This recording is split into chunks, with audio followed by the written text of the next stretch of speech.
Hello viewers, আসসালামু আলাইকুম। Welcome back to my another video.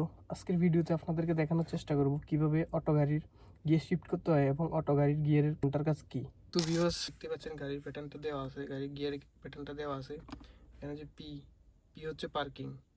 আপনি যখন গাড়ি কোনো জায়গায় পার্কিং করবেন বা নির্দিষ্ট কোনো জায়গায় গাড়ি রাখবেন তখন পি ইউজ করবেন। এরপর হচ্ছে আর আর হচ্ছে রিভার্স। আপনি যখন গাড়ি পেছনের দিকে চালাবেন গাড়ির গিয়ার আর রেখে গাড়ি চালাবেন। এরপর হচ্ছে নিউট্রাল। নিউট্রাল আপনি কখন ইউজ করবেন? যখন আপনার গাড়িটি কোথাও কিছুক্ষণ সময়ের জন্য রাখবেন বা সিগন্যালে গাড়ি দাঁড়া করাবেন তখন আপনি নিউট্রাল ব্যবহার করবেন। যখন আপনি কোনো সমতল জায়গায় গাড়ি কিছুক্ষণের জন্য স্টার্টে রাখতে চান কিন্তু গাড়ি বন্ধ করতে চান না তখন আপনি নিউট্রালে রাখবেন গাড়ি। এক্ষেত্রে আপনি গাড়িটি নিউট্রাল ব্যবহার করে গাড়িটির হ্যান্ড ব্রেক ইউজ করবেন। এটা হচ্ছে ডি। আপনি অটো গিয়ারের গাড়িতে টিতে রেখে ড্রাইভ করবেন। কিছু কিছু গাড়ির ডি এর পাশে দেখবেন D2 বা M থাকতে পারে। এখানে দেখেন ডি এর এই পাশে এস আছে, এস প্লাস মাইনাস। এটা বেশি ইউজ হয় না, এটা হচ্ছে স্পোর্ট মোড। আপনার গাড়িটি যখন ইনস্ট্যান্টলি পিক আপ দরকার হবে তখন আপনি এস ব্যবহার করতে পারেন। ধরেন আপনি কোনো একটা গাড়িকে ওভারটেক করবেন, আপনার ইনস্ট্যান্টলি পিক আপ প্রয়োজন, তখন আপনি এসে রাখতে পারেন। এক্ষেত্রে আপনি ব্রেকে পা দেওয়ার দরকার নাই, ডি থেকে আপনি এসে শিফট করতে পারবেন গিয়ার। তো ভিউয়ার্স, এই মুহূর্তে আমার গাড়িটি অফ রয়েছে, আমি গাড়িটি স্টার্ট করতেছি। গাড়ি স্টার্ট করার জন্য আপনারা ব্রেকে পা দিবেন। এক্ষেত্রে আপনার গাড়িটি যদি পুশ বাটনে হয়ে থাকে তাহলে ব্রেকে পা দিয়ে ইঞ্জিন সুইচ দিয়ে অন করবেন। আর আপনার গাড়িটিতে যদি পুশ বাটনের না হয়ে থাকে তাহলে এক্ষেত্রে আপনি চাবি দিয়ে গাড়ি স্টার্ট করার সময় ব্রেকে পা দিতেও পারেন, নাও দিতে পারেন। ব্রেকে পা দিলেও স্টার্ট হবে, না দিলেও স্টার্ট হবে। এখন আপনাদেরকে আমি গাড়ি গিয়ার শিফট করে দেখাচ্ছি। গাড়ি গিয়ার শিফট করার জন্য ব্রেকে পা দিবেন। এরপরে আপনি সিম্পলি যে কোনো গিয়ারে গাড়ি শিফট করতে পারবেন। যেমন এখন আমার গাড়িটি পার্কিংয়ে আছে, যেহেতু গাড়ি আমি এখানে দাঁড়া করে রাখছি, এখানে পার্কিংয়ে আছে। এখন আমি রিভার্সে দিলাম, এখন আমি গাড়ি পেছনে চালাতে পারবো, রিভার্সে গাড়ি পেছনে চালাতে পারবো।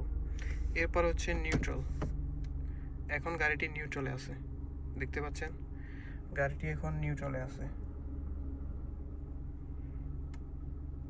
এরপরে হচ্ছে ড্রাইভ। আপনি ড্রাইভে গাড়ি রেখে গাড়ি চালাবেন সবসময় অটো গাড়িতে। আপনাদেরকে আমি গাড়িটি একটু ড্রাইভ মোডে চালিয়ে দেখাচ্ছি। গাড়িটি এই মুহূর্তে নিউট্রালে রয়েছে, আমি গাড়িটি ডিতে শিফট করলাম। এখন এখানে হ্যান্ড ব্রেক রিলিজ করলাম।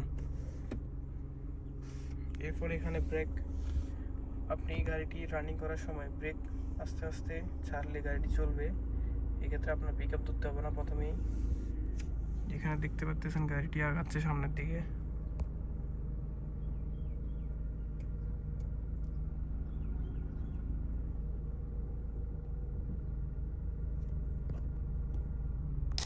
এখন আপনাদেরকে আমি রিভার্সে একটু গাড়িটি চালিয়ে দেখাচ্ছি। এক্ষেত্রে আমি ব্রেকে পা দিলাম, গাড়ি রিভার্সে দিলাম, গাড়ি রিভার্সে শিফট করলাম। এখন দেখতে পাচ্ছেন এখানে গাড়ি পেছনের দিকে যাবে।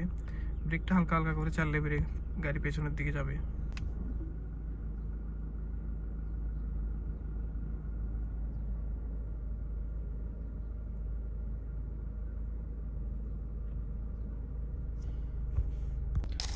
তো ভিউয়ার্স, আমার গাড়িটি এখন রিভার্সে রয়েছে, আরে রয়েছে। এখন আমি গাড়িটি পার্কিং করে দেখাচ্ছি আপনাদেরকে। আমার গাড়িটি এখানে রিভার্সে রয়েছে। এখন আমি এই যে পার্কিংয়ে দিলাম, দেখেন গাড়িটি পার্কিং হয়ে গেছে। এরপরে আমি সিম্পলি হ্যান্ড ব্রেকটা এঙ্গেজ করে দিলাম। এখন গাড়িটি আপনি বন্ধ করে দিতে পারেন। বন্ধ করার ক্ষেত্রে আপনি এখানে পুশ বাটনটা একবার পুশ করলে বন্ধ হয়ে যাবে। তো ভিউয়ার্স, আপনারা আশা করি এই ভিডিও থেকে কিছুটা শিখতে পেরেছেন। যদি ভিডিওটি ভালো লাগে অবশ্যই লাইক কমেন্ট করবেন এবং চ্যানেলটি সাবস্ক্রাইব করে দিবেন।